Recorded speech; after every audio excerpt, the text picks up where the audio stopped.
Hello students, आज हम Kirchhoff's law पढ़ेंगे और क्रिचॉफ्स के दो लॉ हैं। ये सर्किटल लॉ के नाम से भी जाने जाते हैं। क्रिचॉफ्स साइंटिस्ट का नाम है और उसने दो लॉ दिए थे। एक है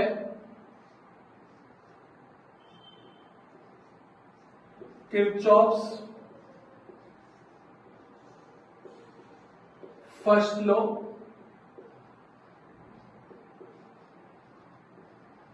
और ये Kirchhoff's first law junction law के नाम से भी जाना जाता है। जंक्शन लॉ के नाम से भी जाना जाता है। दूसरा जो है वो है किरचॉफ्स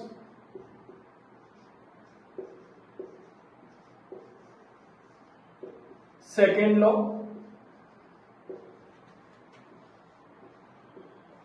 और ये लूप लॉ के नाम से भी जाना जाता है। तो किरचॉफ्स ने सर्किटल लॉ में हमें दो लॉ दिए, एक किरचॉफ्स फर्स्ट लॉ और ये Kirchhoff's first law junction law के लिए भी जाना जाता है। किरचॉफ्स सेकेंड लॉ ये लूप लॉ के लिए जाना जाता है और दोनों ही सर्किटल लॉ है।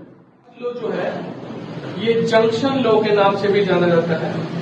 मोस्टली जैसे घर में हमारे पास जो इलेक्ट्रिक सर्किट होता है, बोर्ड होता है, ये पुश जैसे सर्किट के लिए एप्लीकेबल होता है। जैसे ये जंक्शन है,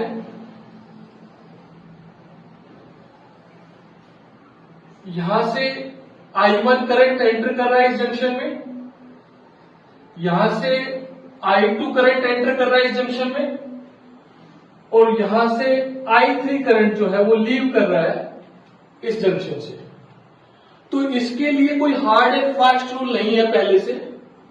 आप अपने अकॉर्डिंग साइन कन्वेंशन चेंज कर सकते हो।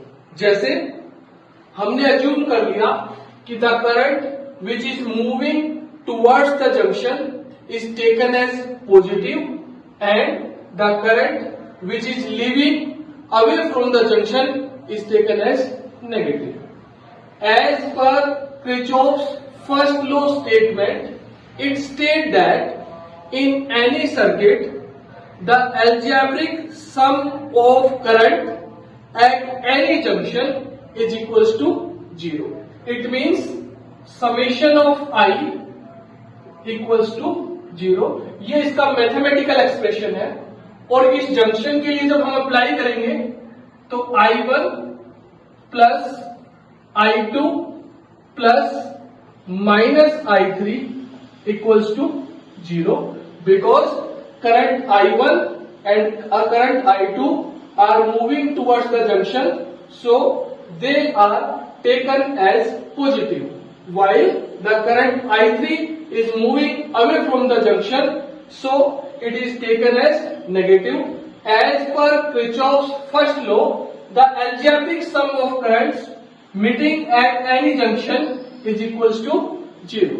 ये आपका Kirchhoff's first law था.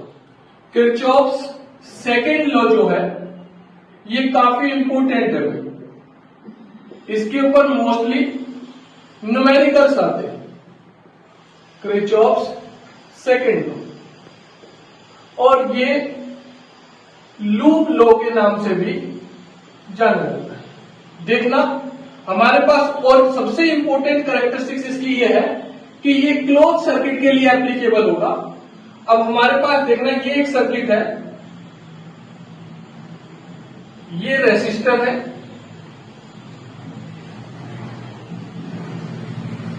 ये सेल या बैटरी, ये की और एक और रेसिस्टर लगा देते हैं ऐसे।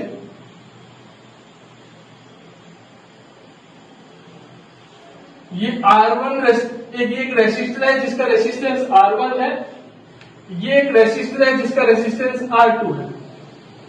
ये जो सेल है इसका EMF E है और इलेक्ट्रॉन्स हमेशा नेगेटिव टर्मिनल से पॉजिटिव टर्मिनल की तरफ मूव करते हैं।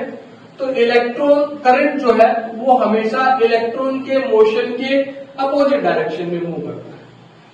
किरचॉफ सेकेंड लॉ ये स्टेट करता है कि algebraic sum of EMF is equals to the algebraic sum of the product of current and resistance। ये किरचॉफ सेकेंड लॉ स्टेट करता है, इसकी स्टेटमेंट है algebraic sum of EMF is equals to the algebraic sum of the product of current and resistance। अगर हम इस circuit के लिए इसको अप्लाई करेंगे तो सीरीज में करंट की वैल्यू सेम होती है, तो इस रेसिस्टर के अक्रॉस भी करंट आई होगा और इस रेसिस्टर के अक्रॉस भी करंट आई होगा। अब इस जो सर्किट है इसमें एक ही सेल है और जिसका ईएमएफ क्या है ई, लेकिन इसमें भी एक आपको रूल लगाना पड़ेगा जो आप अपनी मर्जी से लगा सकते हो। अगर आप ये सपोज करते हो कि जो सेल या जो ईएमएफ करंट को एंटी क्लॉकवाइज डायरेक्शन में सेंड करता है उसको हम क्या लेंगे पॉजिटिव। एंटी क्लॉकवाइज वाले को आप क्या लोगे पॉजिटिव और क्लॉकवाइज वाले को क्या ले लेना,